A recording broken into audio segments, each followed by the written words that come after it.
Welcome to our fourth installment of Cracking Open the Podcast, brought to you by the Sage Circle. In this series, I interview Sage Circle members to find out about their intuitive journey and development. Today's guest is Daniella, an energy healer and mom. Daniella shares with us what it was like growing up as a highly sensitive child and not understanding what was happening to her energetically, and the pivotal moment later in life when she was guided to the knowledge she needed to finally understand her intuition.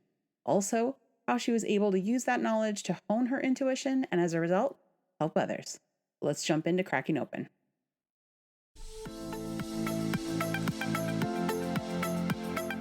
Welcome back to Cracking Open the Podcast. I am here with Daniella. Daniella, thank you so much for coming on here with me. Thank you for having me. I'm very excited. I am too. I was so excited when I got your email. I was like, yes, this is going to be good.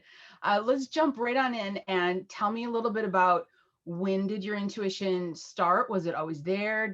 Was there an opening for you? How did that flow? This is it was kind of like an evolutionary process for me. I think I was first really aware of my intuition as a child, but I didn't know what it was. I wasn't like having these crazy like psychic experiences or communicating with ghosts, or I didn't have like 10 imaginary friends or anything like that. But I will say that I was probably a little bit more aware and sensitive to energy than the people who were around me, like my family. And of course, now I know that it was energy that I was sensing, but at the time, I had no idea how to explain it. I had no like framework for what it was and what I could basically call it, or how I could explain it to like my parents and all of that sort of stuff. So I guess I was really super empathic and tuned into the subtlest of changes in people, in the environment. And these changes and these feelings would really kind of rattle me. They would upset me because I kind of feel like the cornerstone of childhood is feeling secure, right? And these feelings, not being able to explain them and not being able to have the people I loved validate them for me, made me feel insecure. So I would say that situations that stand out to me is that, like, I remember many times where I would like come out of my bedroom at night and I would go up to my mom and I would just start crying and I would say, Mom, like, I feel things. I feel things are changing. Something's changing. And she would just look at me, and she would be like, Danielle, no, like, not, I don't, she didn't know how to take that or what it meant, because in her mind, nothing was changing.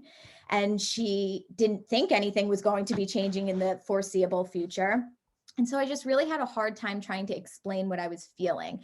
I could just sense that something was going to happen, or that I still have a hard time explaining it. It was just like this shift, right?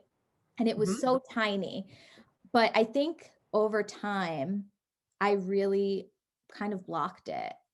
Once I got to my teenage years, I had a very normal teenage time. I blocked the feelings and the emotions that were coming through, and I was able to concentrate on other things.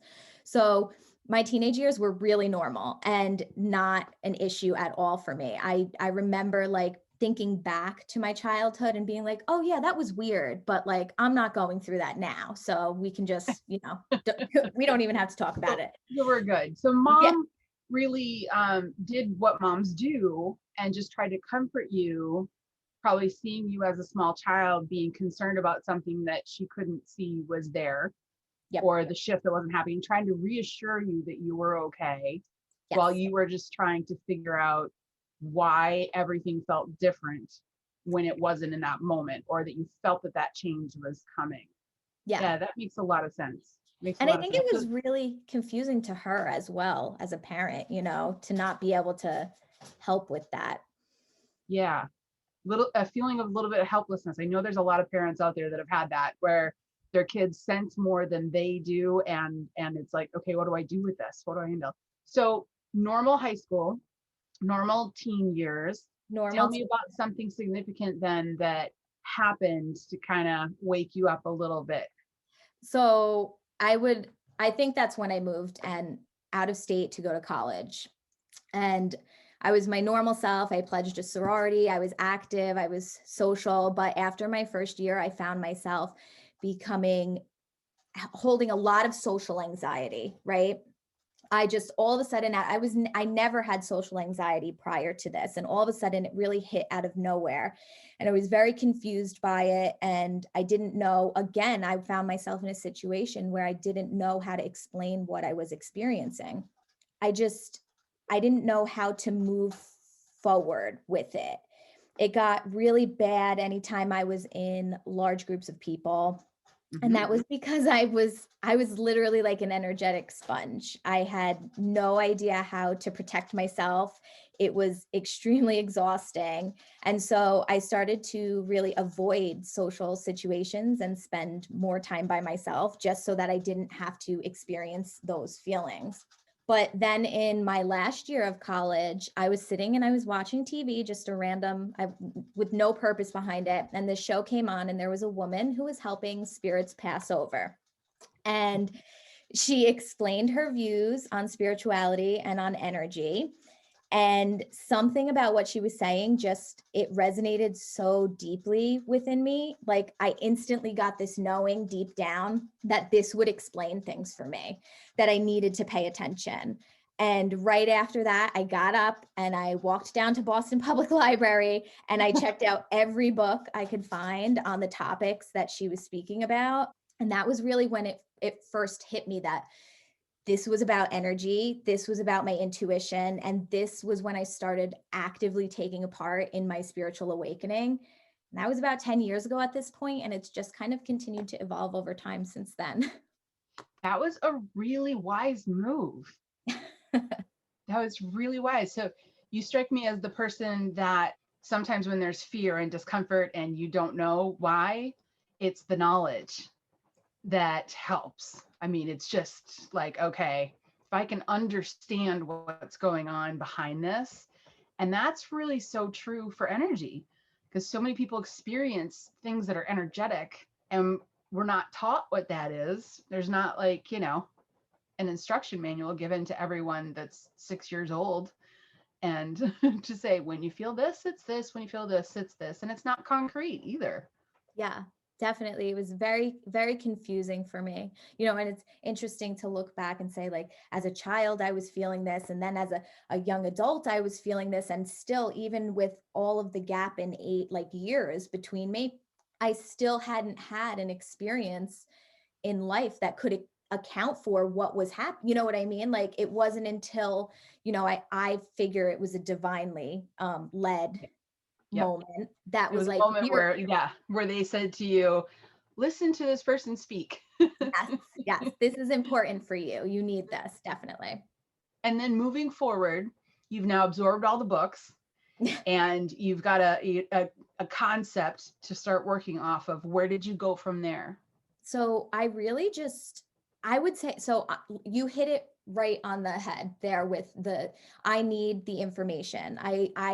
I seek the educational resources to make me feel better because I feel like if I have the information, I can make more educated decisions, and it does create that security for me that I felt like I didn't have so often, like growing up with these situations going on around me.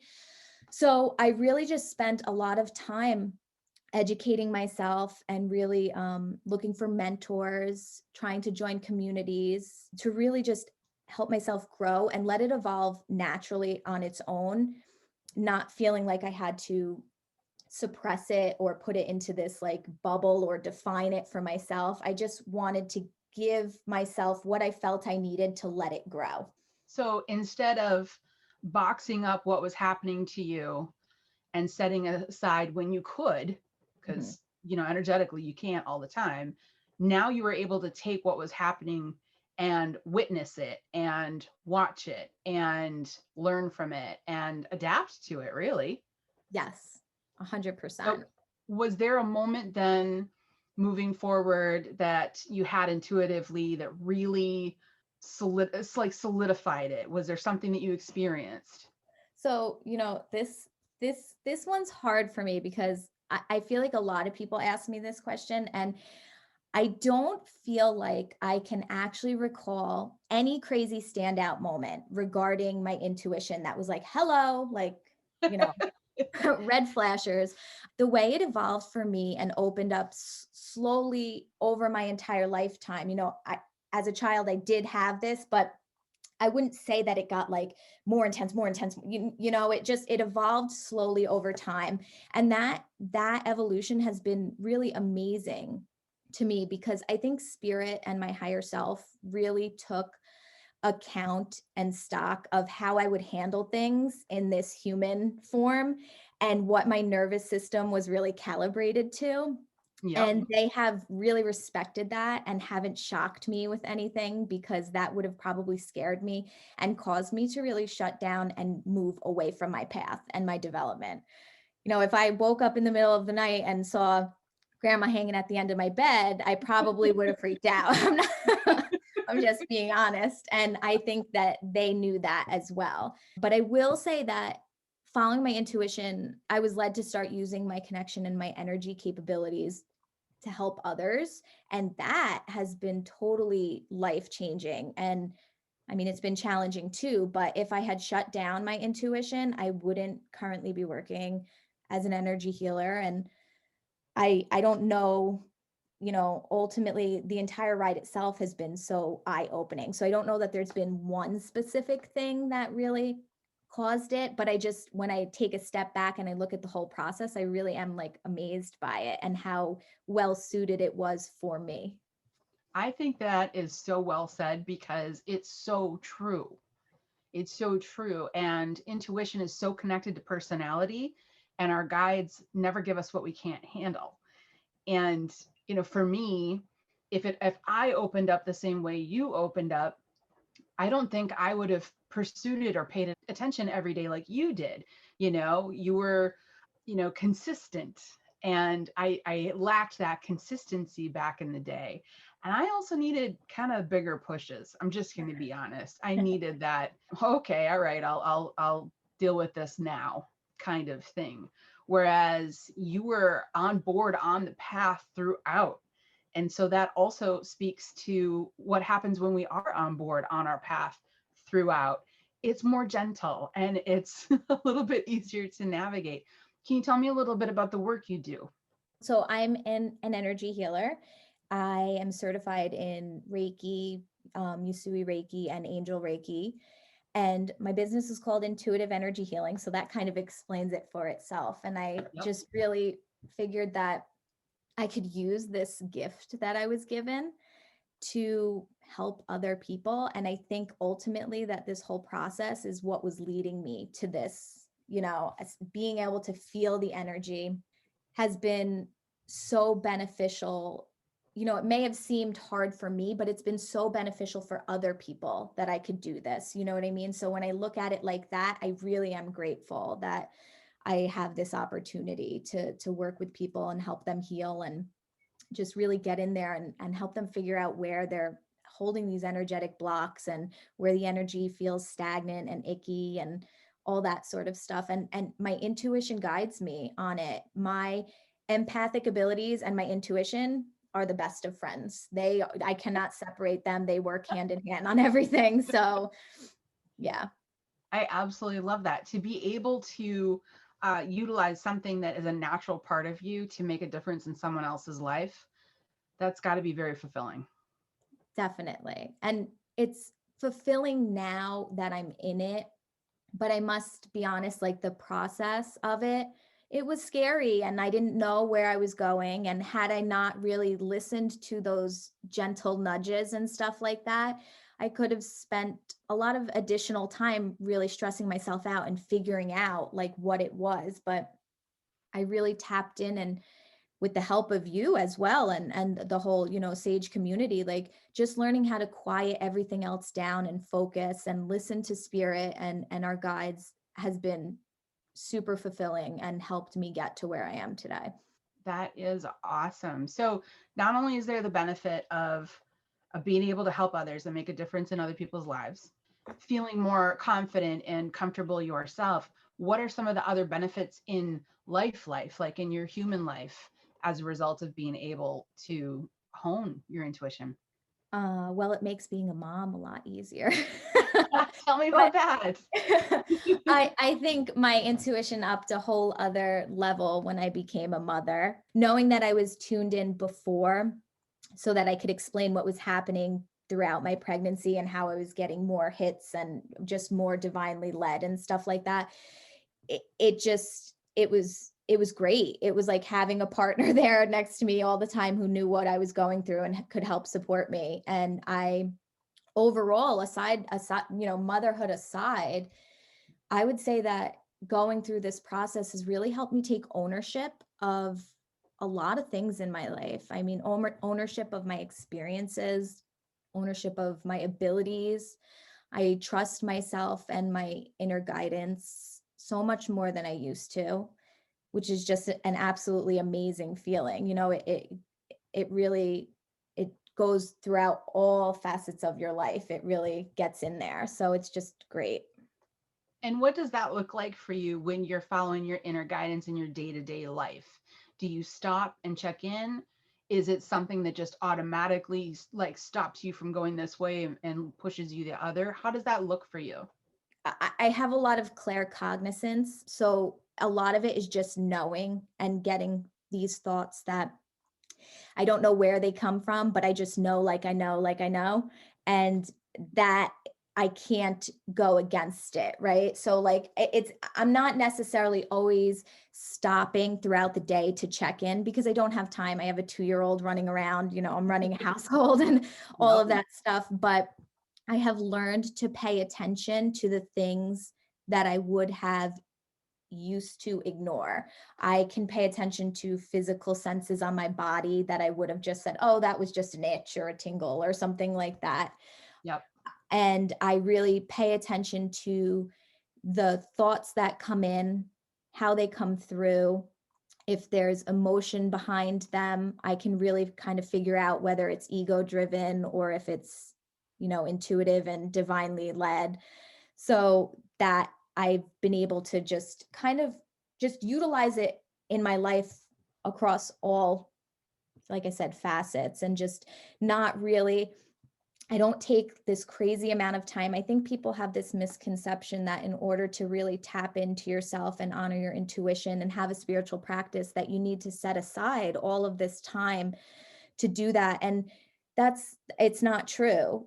Do we get better at it from meditating and allowing ourselves to have that time? Of course, but ultimately we're humans and we have to live in this world under these constraints and with linear time and all of that sort of stuff. So we have to just use it with how it works best for us.